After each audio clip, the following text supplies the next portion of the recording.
بسا اوقات بہت سی محنتوں کا نتیجہ انسان دیکھتا ہے کہ ضائع چلا گیا. میں نے 10 سال محنت کی، حاصل کوئی نہیں نکلا. یہ ثمرات کیا ہیں؟ محنتیں، محنتوں کے ثمرات کا ضیاع. کوشش آپ نے کی، قسمت کی خوبی دیکھی ہے، ٹوٹی کہاں کمن، 2-4 ہاتھ جب کے لبے بام رہ گئے. Be prepared. ایک شاعر کے یہ اشعار ہیں، وہ کمیونسٹ تھا، میں نام بھی نہیں لیتا، لیکن یہ کہ یہ اسی انقلابی، چونکہ ان کا بھی ایک انقلابی نظریہ ہے، انقلابی عمل میں یہ سارے مراحل آتے ہیں.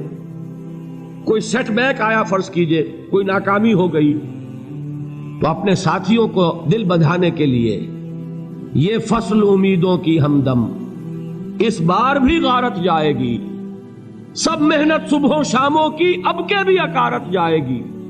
میرے نبی کے ثمرات کا جو لفظ یہاں آیا ہے، وَنَقْصٍ مِّنَ الْأَمْوَالِ وَالْأَنفُسِ وَالثَّمَرَاتِ، سب محنت صبحوں شاموں کی اب کے بھی اکارت جائے گی.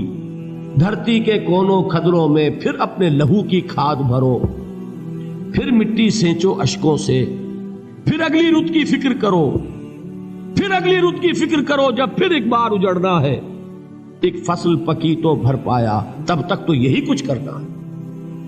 ایک مقصد ہے سامنے، انقلاب برپا کرنا ہے. ایک کوشش ناکام ہو جائے کوئی پرواہ نہیں، نیکسٹ. پھر تیار رہو ناکامی کے لیے. ایسا نہ ہو جو انگریزی میں کہتے ہیں hope for the best but be prepared for the worst. ایسا نہ ہو کہ دوسری مرتبہ ناکام ہو کے بددل ہو جاؤ، تمہاری ہمتیں جواب دے جائیں. نہیں، پہلے سے تیار رہو کہ دوسری مرتبہ بھی ناکامی آئے تو آئے، لیکن جب تک کہ کامیابی حاصل نہیں ہوتی ہمیں یہ کام کیے چلے جائیں. دیکھیے سیرت میں آیا کہ نہیں یہ واقعہ. بدر میں مسلمانوں کو فتح ہوئی تو احد میں زک پہنچی کہ نہیں؟ 70 صحابہ شہید ہوئے کہ نہیں؟ اگر ان کی ہمتیں جواب دے جاتی تو گاڑی کیسے چلتی آگے؟ تو فرمایا وَلَنَبْلُوَنَّكُمْ بِشَيْءٍ مِّنَ الْخَوْفِ وَالْجُوعِ وَنَقْصٍ مِّنَ الْأَمْوَالِ وَالْأَنفُسِ وَالثَّمَرَاتِ. ہم تمہیں لازم آزمائیں گے، خوف کی کیفیت سے، فقر و فاقے کی کیفیت سے، بھوک سے، جان کے نقصان سے، مال کے نقصان سے، محنتوں کے حاصل کے ضائع ہو جانے سے. وَبَشِّرِ الصَّابِرِينَ، اور اے نبی بشارت دیجئے صبر کرنے والوں کو. الَّذِينَ إِذَا أَصَابَتْهُمْ مُصِيبَةٌ، وہ کہ جب ان پر کوئی تکلیف آئے، کوئی مصیبت آئے، کوئی آزمائش آئے، قالوا انا للہ و انا الیہ راجعون، وہ یہ کہیں کہ ہم اللہ ہی کے ہیں، اللہ ہی کی طرف لوٹ جانا ہے. یہ وہی انداز ہے جو میں نے فارسی کا شعر سنایا تھا آپ کو کہ سرے تسلیم خم ہے جو مزاج یار میں آئے. وہ ہمارا مولا ہے، ہمارا آقا ہے، اگر اسے یہی منظور ہے تو ہمیں بھی یہی منظور ہے. میں نے تسلیم و رضا کی بات کی تھی نا، آپ کو کچھ شعر سنائے تھے. ایک شعر اور سنیے، اور یہ کس کا ہے؟ محمد علی جوہر کا. ایک مرتبہ جیل گئے، ان کی ایک بیٹی جوان بیمار ہوئی، فوت ہو گئی. باہر چھوڑا انگریز نے، جاؤ بھائی دفن کر دو بیٹی کو. دوسری مرتبہ جیل گئے، دوسری جوان بیٹی اسی مرض میں مبتلا ہوئی. اب یہ جیل میں ہے، خبر پہنچی کہ دوسری بیٹی کے اوپر بھی اسی مرض کا حملہ ہوا ہے. ایک نظم لکھی ہے جس کا آخری شعر یہ ہے، تیری صحت ہمیں منظور ہے لیکن اس کو نہیں منظور تو پھر ہم کو بھی منظور نہیں. یہ ہے، جب تک یہ کیفیت نہ ہو اس میدان میں آدمی ثابت قدم نہیں رہ سکتا کہ میرے رب کو اگر یہ منظور ہے تو یہی مجھے منظور ہے، اور تیری صحت ہمیں چاہیے تو ضرور، لیکن ہمارے رب کو منظور نہیں تو ہمیں بھی منظور. راضی برضائے رب. وَبَشِّرِ الصَّابِرِينَ الَّذِينَ إِذَا أَصَابَتْهُمْ مُصِيبَةٌ قَالُوا إِنَّا لِلَّهِ وَإِنَّا إِلَيْهِ رَاجِعُونَ. نہ شود نصیب دشمن کے شود ہلاک تیغت، سر دوستہ سلامت کے تو خنجر آزمائے.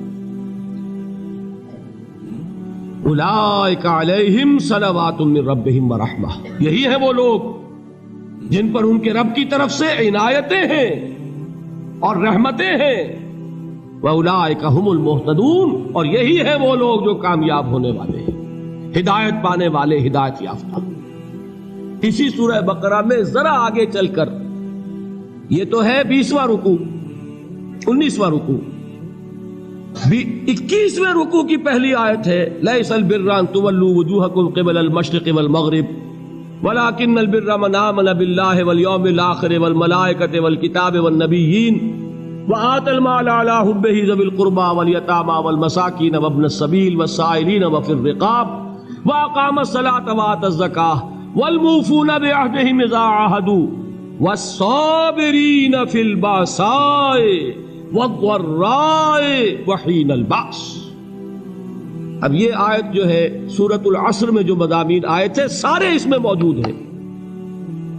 وہاں ایمان کا لفظ آیا، یہاں 5 ایمانیات کی تفصیل آ گئی، اعمال کی تفصیل آئی، اور آخری بات وہاں کیا ہے وتواصوا بالصبر، اور یہاں کیا ہے والصابرین فی البأساء والضراء وحین البأس. اور صبر کرنے والے، اصل نیکی ان کی ہے جو صبر کریں. کس میں؟ جنگ کے وقت. ذرائے بأسائے، بأسا کہتے ہیں فقر اور فاقہ. واحد آئے گا باس تو اس کے معنی جنگ، اور بأسا جمع میں آئے گا تو فاقہ فقر بھوک. اور ذرائے جسمانی تکلیف، ضرر جسمانی تکلیفوں میں صبر کرنے والے، فقر اور فاقے میں صبر کرنے والے، اور جنگ کے وقت صبر کرنے والے. اولئک الذین صدقوا واولئک هم المتقون. یہ ہیں وہ لوگ جو صبر کرنے والے ہیں، یہ ہیں جو سچے ہیں، جو اپنے دعوے میں نیکی کے اور ایمان کے صادق ہیں، اور یہی وہ لوگ ہیں جو متقی. اگلی سورت ہے سورہ آل عمران. اس میں 2 لفظ آئے ہیں آخری آیت، یا ایھا الذین آمنوا اصبروا وصابروا ورابطوا واتقوا اللہ لعلکم تفلحون. دیکھیے یہاں صبر اور صابر جو تعلق جوہد اور جہاد کا ہے وہی ہے صبر اور مصابرت. صبر ایک طرفہ عمل ہے، آپ جھیل رہے ہیں، برداشت کر رہے ہیں. صبر علی المعصیہ، صبر علی الطاعہ، صبر علی الابتلاء، یہ سب کیا ہے؟ صبر. اور مصابرت کیا ہے؟ صبر کا صبر سے مقابلہ. یہ سورہ آل عمران اب وقت نہیں ہے، میں آپ کو سناتا اللہ تعالیٰ نے کیسے کیسے مسلمانوں سے کہا، مسلمانوں تمہیں زک پہنچی ہے تو انہیں بھی تو پہنچی تھی. ان کے 70 نہیں مارے گئے تھے بدر میں؟ ان کے حوصلے جو ہیں وہ تو پست نہیں ہوئے، وہ اگلے سال آ گئے تم پر چڑھائی کر کے. تم کیوں اتنا برا مان رہے ہو؟ تمہارے دل اتنے زخمی کیوں ہو گئے؟ تمہیں تکلیف پہنچتی ہے تو انہیں بھی پہنچتی ہے. اپنی غیرت جو ہے ہمیں ذرا اس کا جائزہ لینا چاہیے. لوگ باطل نظریات کے لیے کتنی قربانیاں دے رہے ہیں، لوگ باطل چیزوں کے فروغ کے لیے کتنی محنتیں کر رہے ہیں. جیسا کہ میں نے ابھی کہا تھا، اسی غیرت کو چیلنج کرنے کے لیے، ذرا آپ کی حمیت دینی کو جوش دلانے کے لیے، قادیانی نوجوان کتنی تعداد میں اپنے آپ کو دین کے لیے وقف کرتا ہے، اور آپ کتنے نوجوان ہیں جو اپنے آپ کو دین کے لیے وقف کرتے ہیں، اور ہوں وہ کھاتے پیتے گھرانوں کے لوگ. یہ نہیں ہے کہ اگر کوئی اور کام نہیں کر سکتا تو پھر یہ ہے کہ وہ دین کے کام میں لگ جائے. باصلاحیت لوگ، کھاتے پیتے لوگ، ذہنی استعداد رکھنے والے لوگ، اونچے گھرانوں کے لوگ، وہ وقف کریں اپنے آپ کو دین کے لیے.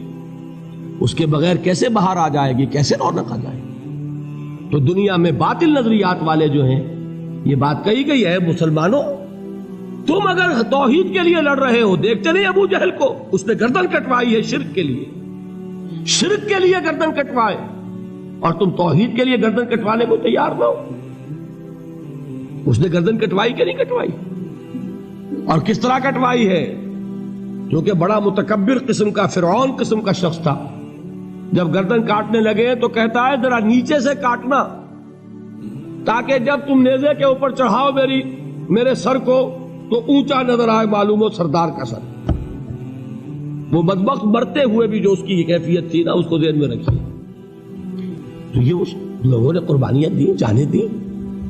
تو فرمایا اگر تم ان سے زیادہ قربانی نہیں دو گے، جو نوٹ کر لیجئے اس کو، مجرد اگر حق کو غالب کرنا اللہ کے ذمے ہو تو آنے واحد میں غالب کر دے گا، تمہیں تکلیف ہی دینے کی ضرورت نہیں. سمجھ رہے؟ کیا اللہ کے مقابلے میں کوئی باطل کی طاقت ٹھہر سکتی ہے؟ یہ تمہارے ایمان کا امتحان ہے، یہ تمہارے خلوص کی آزمائش ہے، یہ تمہارے امتحان کا ثبوت درکار ہے کہ اللہ تعالیٰ دیکھنا چاہتا ہے تم اس کے لیے اپنی جانیں قربان کرنے کو تیار ہو کہ نہیں، تم اس کے لیے تن من دھن لگانے کو تیار ہو کہ نہیں۔ اور یہ جان لو کہ اگر کفار اور مشرکین اور ملحدین اور باطل نظریات والے وہ جو کچھ قربانیاں اپنے باطل نظریات کے لیے دے رہے ہیں ان سے زیادہ اگر تم نہیں دو گے تو حق غالب نہیں ہوگا۔ انہوں نے جو صبر کیا ہے اپنے باطل نظریات پر، اگر تم اس سے زیادہ صبر کا ثبوت نہیں دو گے اپنے اس حق پر تو حق غالب نہیں ہوگا۔ اس لیے فرمایا یا ایھا الذین آمنوا اصبروا وصابروا، نہ صرف یہ کہ صبر کرو بلکہ صبر میں اپنے دشمنوں سے آگے نکلو، ان کے صبر سے بڑھ کر صبر کرو۔ وَرَابِطُوا، مرابطہ کہتے ہیں چوکس رہنا، ہوشیار، پہرا دو، ایسا نہ ہو کہ دشمن جو ہے غفلت میں تمہارے اوپر کوئی حملہ جو ہے کر بیٹھے۔